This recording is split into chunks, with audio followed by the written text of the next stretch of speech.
Nossa, tem passarinhos por aí.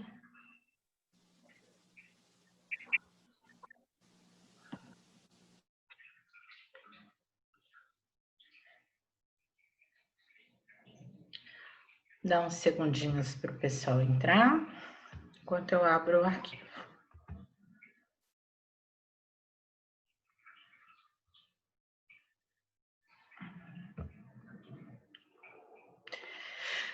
Gente, quando eu falei a respeito da alimentação que o bebê já tem habilidade, né? Tudo isso tem que ser avaliado, observado e acompanhado pelo pediatra, tá? A gente não pode simplesmente dar alimentos inteiros para a criança, pronto. Eles têm que estar numa consistência um pouco mais rígida. O que eu utilizei a literatura referente a que o bebê ele já tem capacidade gástrica, né, para digerir esses alimentos um pouco mais moles, vamos dizer assim, tá? Mas existem mães que ainda preferem o método antigo e tradicional, primeiramente bater o alimento, né? Deixar ele extremamente líquido, pastoso, para depois tá dando início, né, à alimentação um pouco mais sólida. Quando a gente fala em alimentação líquida para bebê, a gente tem que tomar extremo cuidado, porque ele pode broncoaspirar, tá? Porque a forma de deglutição é diferente da sucção. Então, quando essa alimentação está um pouco mais líquida, ele pode broncoaspirar.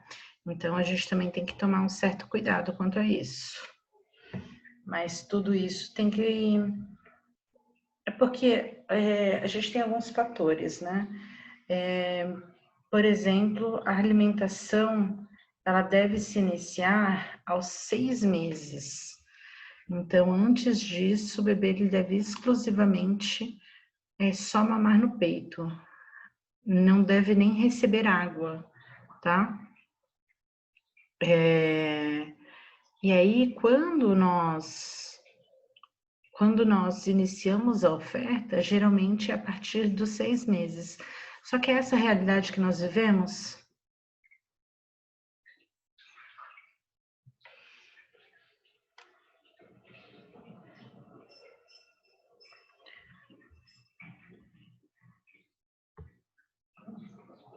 Cadê as pessoas que interagem nesse grupo?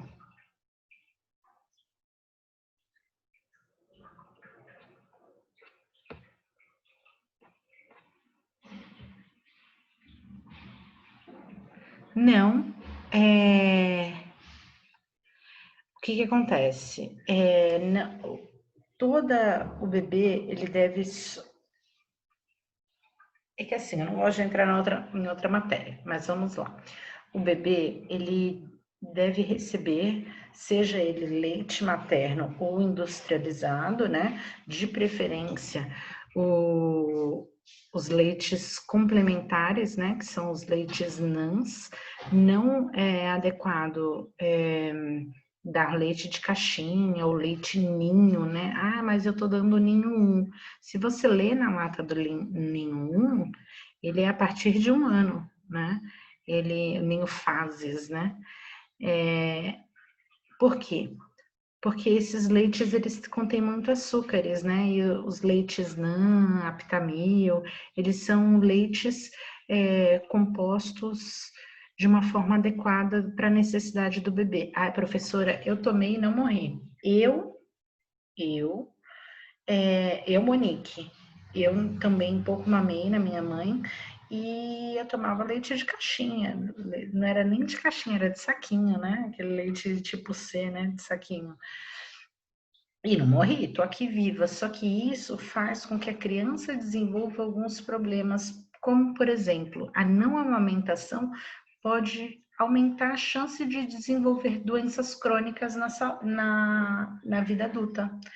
Aumenta a chance de obesidade, aumenta a chance de diabetes, de pressão alta.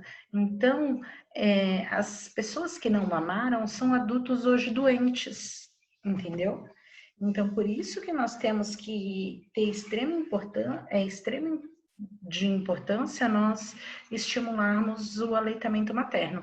Infelizmente, no Brasil, a taxa de aleitamento é apenas de 56 dias de aleitamento exclusivo. As mães acabam passando os bebês, né, ou para o leite industrializado ou para a própria alimentação.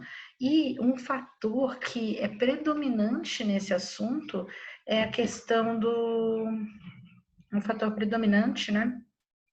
Acaba sendo a questão da licença maternidade, que nos outros países ela acaba sendo maior e a mãe ela tem um incentivo a mais, vamos dizer assim, para manter a amamentação, tá?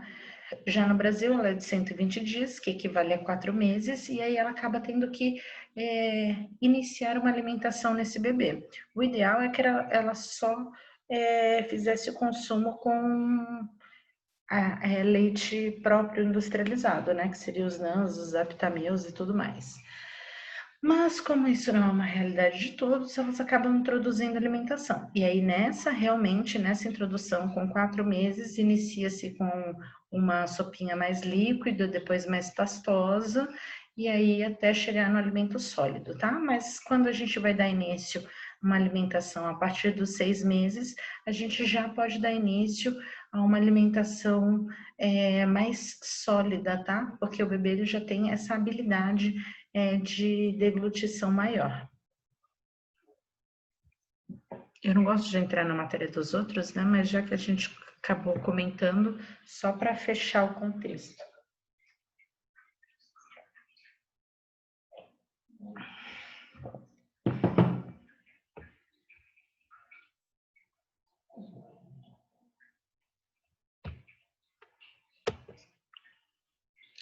E aí a gente tem uma dieta líquida completa, né? O que seria a dieta líquida completa? Nada mais é do que hidratar e nutrir os tecidos, né? E repousar o sistema gastrointestinal. Então, quando que eu vou ofertar um tipo de dieta dessa? Quando o paciente ele tem uma úlcera gástrica super intensa, quando o paciente ele tem algum problema intestinal, seja ele um câncer ou até mesmo uma alteração nos tecidos, quando o paciente ele tem problemas de anorexia, né, onde ele não recebia uma quantidade de alimentos significativa, então eu inicio com alimentação líquida para, não seria tratar, mas para eu conseguir fazer com que esse organismo se habitue a receber alimentos. E com pacientes bariátricos, né? Onde eu não, como o tecido do estômago ele vai estar lesionado devido à cirurgia, eu inicio com uma alimentação líquida, e é extremamente líquida, tá? Quando a gente fala. Então, por exemplo, faço uma sopa e essa sopa é passada como se fosse no coador, tá? E aí eu só dou aquele líquido para o paciente.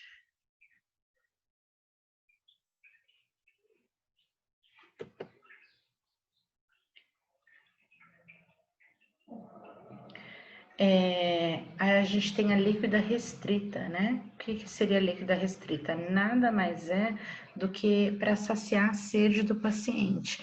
Então, geralmente, é feito também para exames, né? Às vezes eu preciso manter um ambiente menos agressivo, né? E limpo, então eu faço uma dieta líquida restrita. Por exemplo, quando a gente vai fazer endoscopia ou colonoscopia, a gente precisa manter um certo jejum e só consumir líquido para matar a sede, né?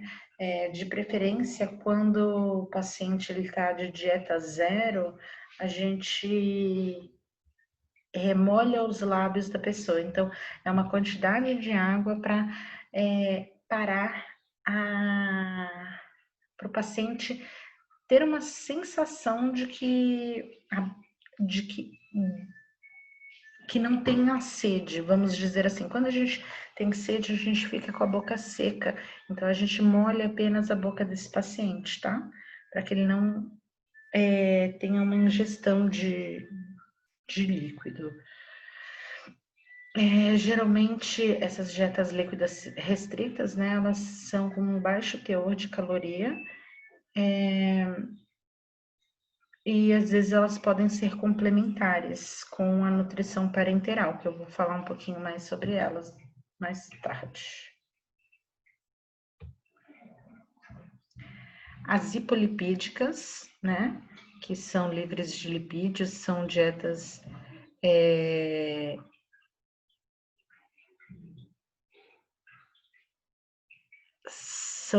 que elas não vão conter nada com gordura, né? Então, todas as gorduras como manteiga, margarina, azeites e alimentos ricos em gorduras como embutidos, né?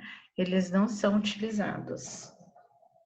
E aí, geralmente são pacientes que eles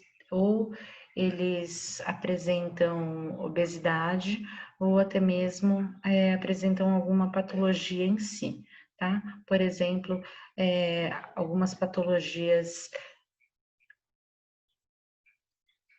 hepáticas, né, do fígado, pâncreas e até mesmo vesícula biliar. Se lembra que a gente falou que o paciente que ele tem crise de vesícula, o paciente geralmente pode ter crise de vesícula quando ele apresenta litíase, né, que seriam as pedras na vesícula, litíase biliar, quando ele come principalmente alimentos gordurosos, né, porque é onde vai haver uma produção excessiva de bile, e essa bile, ela vai acabar enchendo essa vesícula e fazendo com que os cálculos andem, que os cálculos possam migrar e a pessoa sinta dor.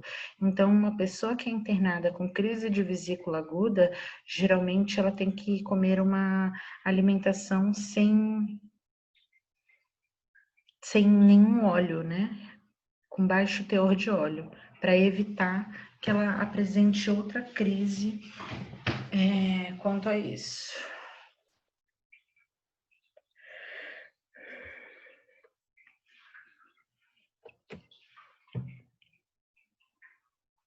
Então, a gente também tem dieta com baixo teor de glicose, né? Sem açúcar, que são as dietas, elas têm uma consistência normal. Elas têm os carboidratos complexos. Se lembra que a gente falou a importância que o paciente diabético, ele pode consumir carboidrato, mas ele tem que dar preferência a carboidratos complexos e não simples. Por exemplo, o arroz branco. Não é ideal fazer o consumo de arroz branco, o ideal é fazer o consumo de um arroz integral, onde ele vai ter o mesmo teor de carboidratos, mas a liberação dele no organismo ele vai ser mais lenta, tá?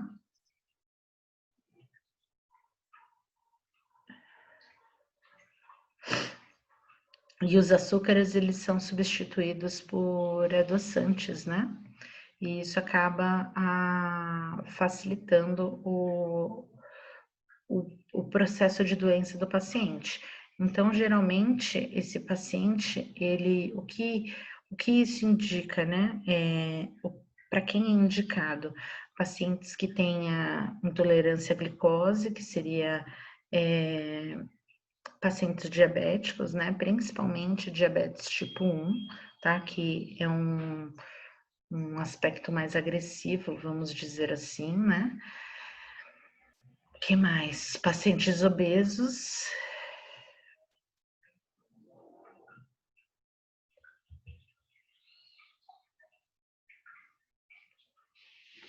E pacientes com hiperglicemia. Dietas hipoproteicas, né? São geralmente dietas com baixo teor de proteína. O ideal seria geralmente utilizado em pessoas que têm problemas renais, tá? Então, uma dieta com baixa proteína, geralmente são pacientes que têm alguma alteração renal, por isso que a gente usa, por quê? Vamos lá. A proteína, ela é quebrada pelo fígado, Ela é quebrada pelo fígado, mas ela também, ela passa pelo rim. E o rim, o rim nada mais é do que um filtro, né? E aí quando a gente consome uma quantidade excessiva de proteína, a gente dá uma sobrecarga nesse rim. Quando esse rim está lesionado, o ideal é a gente diminuir a quantidade de proteínas, tá? E por quê? Isso acaba alterando a ureia e a creatinina no paciente. Quando a gente consegue identificar isso, que essa ureia e creatinina elas estão alteradas, vocês já perceberam aquele pé cascudo?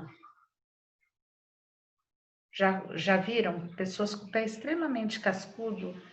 Que a gente fala, nossa, você anda muito... Sim. Sim, a minha avó, ela é diabética e tem.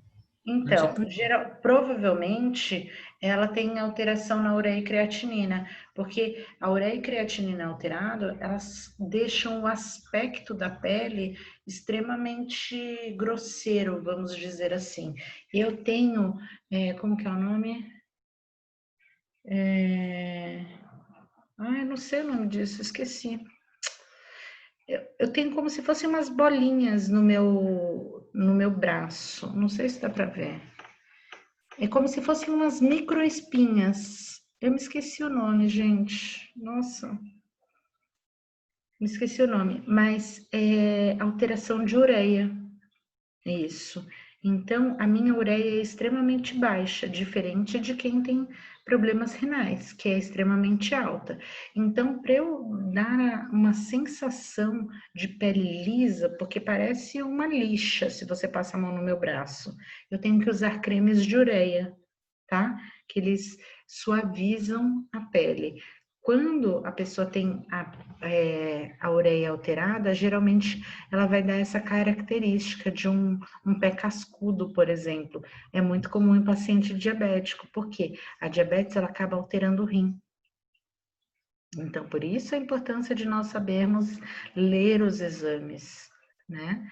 Então, não utilizem esse trabalho apenas para guardar na gaveta. Então, utilizem também para conhecimento e guardar com vocês, né?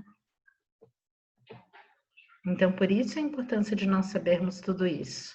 Eu não sei se você, Jocimara, pegou o início da aula, que você chegou a falar que a professora tem um pensamento diferente, né? Aí eu expliquei, não sei se você pegou, conseguiu pegar? Que eu expliquei a respeito Não, professor. dessa maternidade. Então, o que que acontece? O Ministério da Saúde, ele preconiza que a amamentação ela seja exclusiva até os 6 meses, né? Mas não é essa a realidade que nós vivemos. Por quê? A licença maternidade ela é apenas de 120 dias, né? Infelizmente. E esses 120 dias, às vezes a mãe acaba até saindo mais cedo, porque o final da gravidez é muito cansativo, e aí ela acaba tendo que voltar muito antes para o trabalho. E ela acaba tendo que introduzir uma alimentação nesse bebê e essa alimentação, ela acaba tendo que introduzir essa alimentação. E aí o que acaba acontecendo? Aí realmente, quando o bebê ele tem 4 meses, os médicos até não orientam, né, iniciar com alimentação, porque o sistema gastrodigestório não está devidamente formado, né? Que o bebê, eu acho que ele é o único ser vivo onde todo o sistema, acho que não é o único, né? Nós não somos os únicos, mas são Verdade. poucos que a gente precisa de um tempo para terminar de se formar. Então, o sistema neurológico do bebê ainda não está pronto, o sistema digestório ainda não está pronto, então tudo não está pronto. E aí, quando a gente inicia uma alimentação muito cedo, a gente acaba agredindo o sistema digestório e aí o bebê ele apresenta complicações, cólicas e vários outros distúrbios digestórios. Quando o bebê ele entra. E aí, quando a mãe tem que iniciar, né, o trabalho e tem que deixar essa criança com alguém, ou até mesmo na creche, ela acaba introduzindo alimentação. E aí, sim, essa alimentação ela tem que ser líquida e pastosa, tá? Ah, tá. Porque, professora, eu tenho 4 filhos. Tenho 49 anos e tenho 4 filhos. A minha caçula tem 18 anos. Né? 18 anos. 18 anos. A minha adolescente. E assim, a Mari, quando ela nasceu, eu fiquei gordinha. Eu falei assim, querida, você não vai mamar. Amamentei ela até os 2 meses, né? E já introduzi, quer dizer, eu fiz ela reclama, mamãe, você não... Eu deveria ter mamado até os 6 meses, eu mamei até os 2 meses, depois que eu tô doentinha, por isso que eu sou resfriada. Né? Então ela reclama muito. E exatamente isso, tá? Uma amamentação exclusiva até os 6 meses evita complicações. Então, quando eu começo a administrar alimentação nessa criança precocemente, eu não fortaleço o sistema imunológico dela. Então, essa pessoa tende a ficar mais doente e ela tende a ter algumas complicações na vida adulta, como, por exemplo, diabetes, pré-eclâmpsia, pressão alta e até mesmo obesidade, porque essa pessoa ela fica resistente à insulina, tá? Então, acabam gerando umas outras complicações. Entendi. E o bebê, verdade. ele não precisa nem de água, só o leite materno já é o suficiente. Exato. Tá? Não precisa de chazinho, de nada. De nada, só leite materno. Só o leite materno. Até tem, eu não sei se eu já comentei aqui, tem muita mandinga, né, relacionada a bebê. Ó, a gente está em saúde do adulto e do idoso e falando de bebê, mas, por exemplo, o meu bebê ele teve icterícia. Aí eu não podia encontrar uma pessoa acima de 50 anos que falava, dá chá de picão, dá banho de chá de picão que passa. Aí eu falava, esse povo fica mandando eu fazer mandinga, né? Porque para mim é mandinga. Dar banho de chá de picão. Aí eu falei, vou pesquisar a respeito. E realmente, o chá de picão, o Ministério da Saúde, ele escreveu um livro com mais de 500 ervas medicinais, principalmente algumas ervas amazônicas, né? Onde alguns pesquisadores ficaram mais de 2 anos em tribos indígenas e eles viram o poder das ervas. O Ministério da Saúde escreveu um livro. E uma das coisas é o chá de picão. Por exemplo, Exatamente. um banho de imersão de chá de picão, eu falei, gente, tem até artigo científico. É bom porque... Agora eu não vou mais criticar as vovós que mandam dar banho de chá de picão.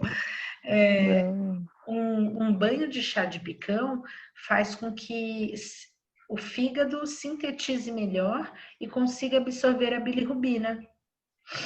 E evitando o amarelão no bebê, por exemplo, né? Isso mesmo pode auxiliar no bebê, a gente não dá para ele ingerir, a gente dá banho de imersão. Já no paciente adulto, se ele apresenta icterícia, que é a pele amarelada, a gente pode dar o chá para ele. Exato. Que vai auxiliar, né, nesse processo. Então, às vezes, é muito importante a gente ter conhecimento dessas ervas medicinais, né? Ajudam muito. Ajuda muito. Ajuda demais, demais, demais. Uma coisa que também falam, né, os mais antigos, os jovens nem devem conhecer, tintura. Já ouviu falar? Tintura? Tintura. Eu já ouvi falar, só não sei como se faz. Eu acho que é com álcool de cereal. Não sei. Então, tinturas são Medicamentos homeopáticos, ele é mais forte, acaba sendo mais... São medicamentos naturais, que eles são mais fortes do que remédios homeopáticos. E Era eles... usado antigamente, não é? Exatamente, era usado antigamente. E ele é como se fosse extrair o óleo de ervas, tá? Então, a gente utilizava o óleo essencial dessas ervas Sim, para tratamento. é Tintura. muito bom. Então, Título assim, é muito bom. depois vocês vão ver, eu não sei se vocês estão tendo farmacologia ainda, Ainda não. não, mas depois vocês vão ver em farmacologia tudo isso e vão tirar todas as dúvidas, Com como que certeza. age, tudo direitinho. Então vamos lá. E a gente tem as dietas hipoproteicas, né? A gente já falou das hipoproteicas. As dietas HAS, né? Que é hipertensão arterial sistêmica. É para pacientes hipertensos, tá? Então, elas são com baixo teor de sal. Então, elas têm que ser igualzinhos os alimentos administrados para bebês, né? Para crianças. São alimentos com baixo teor de sódio. Geralmente, crianças e idosos, principalmente idosos com doenças crônicas, a gente não deve fazer o consumo de sal. O ideal é fazer um mix de ervas que elas acabam substituindo o sal. Até mesmo nós, para a nossa vida, né? Não sei se vocês já pegaram um saquinho de sal que sempre tem num restaurante e tudo mais. Todo mundo já pegou, né? Aquele saquinho de sal? Já pegou na mão? Sim, eu já fiz. Ele tem 2 gramas. Nós só podemos consumir 3 saquinhos desse por dia. A gente consome? Consome muito mais, né? Principalmente em Muito bom. alimentos embutidos e industrializados, onde há uma grande quantidade de sódio, né? Infelizmente, a gente ainda faz consumo, né? Muito desses tipos de alimento, né? Uhum. E aí, quando a gente faz esse consumo de alimento, a gente pode acabar até mesmo adoecendo, né? E o ideal é que isso não ocorra. Então, o ideal é mesmo nós saudáveis, estar diminuindo a quantidade de sal. Mas os pacientes hipertensos, a gente vai necessitar fazer uma quantidade menor de sal para essa pessoa. Então, a alimentação ela também tem que ser totalmente sem sal, tá?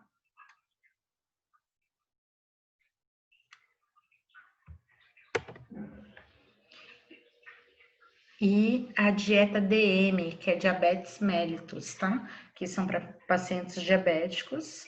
Então, elas entram na hipoglicêmica, dietas sem nenhuma adição de açúcares ou carboidratos simples, tá? Então, tudo isso facilita num paciente diabético internado. Então, por isso que é importante a gente colher o histórico desse paciente antes de iniciar uma alimentação, porque com isso a gente favorece uma melhor cuidado para esse paciente, vamos dizer assim, né? A gente tem as dietas nefropata, que são para pacientes com insuficiência renal, tá? Esses pacientes com insuficiência renal vão ser alimentações com baixo teor de proteínas. Lembra que a gente falou? As dietas com baixo teor de proteína hipoproteicas, então geralmente são para pacientes nefropatas. Todo paciente que tem problema renal, a gente tem que fazer a contagem de líquido tá? Tanto ingerido quanto infundido. Então, por exemplo, se eu vou fazer diluição, a gente tem que fazer uma coisa muito importante quando o paciente ele é nefropata, ele tem problemas renais. Uma das coisas é o controle eletrolítico. Vocês sabem o que é isso, controle eletrolítico?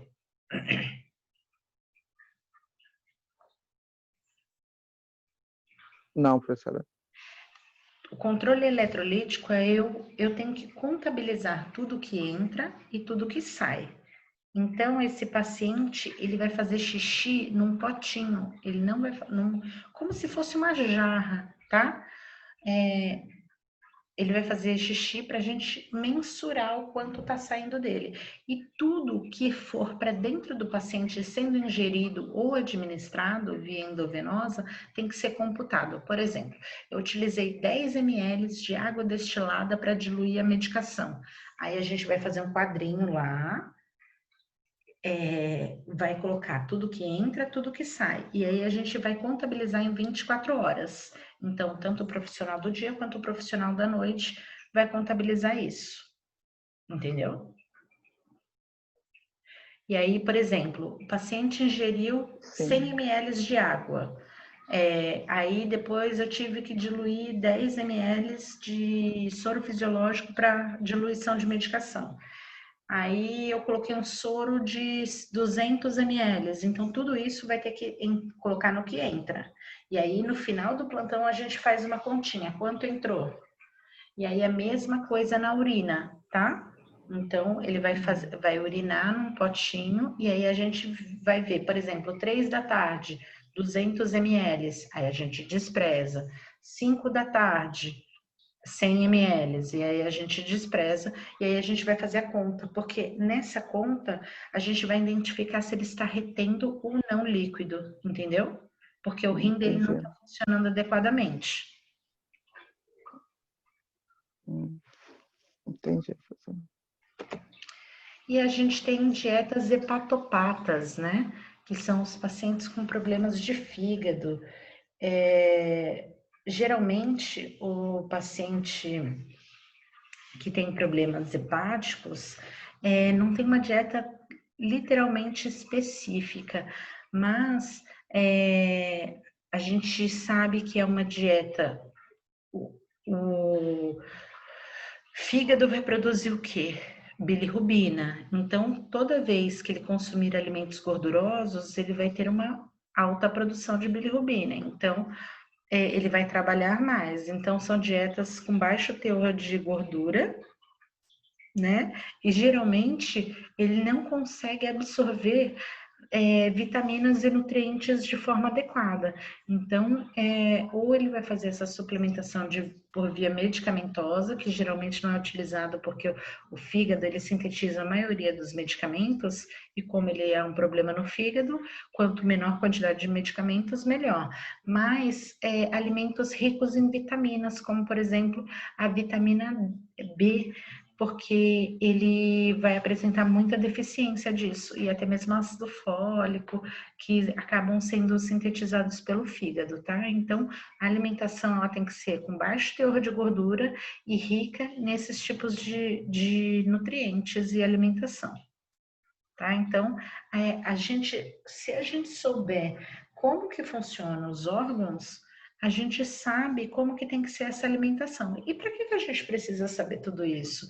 Para a gente conseguir orientar tanto o paciente quanto o acompanhante desse paciente para não trazer uma alimentação que não seja adequada para ele. Eu já vi, gente, sabe aqueles quartos que ficam 8 pessoas? Paciente trocando a dieta, porque veio frango e ele não gosta de frango, ele prefere carne.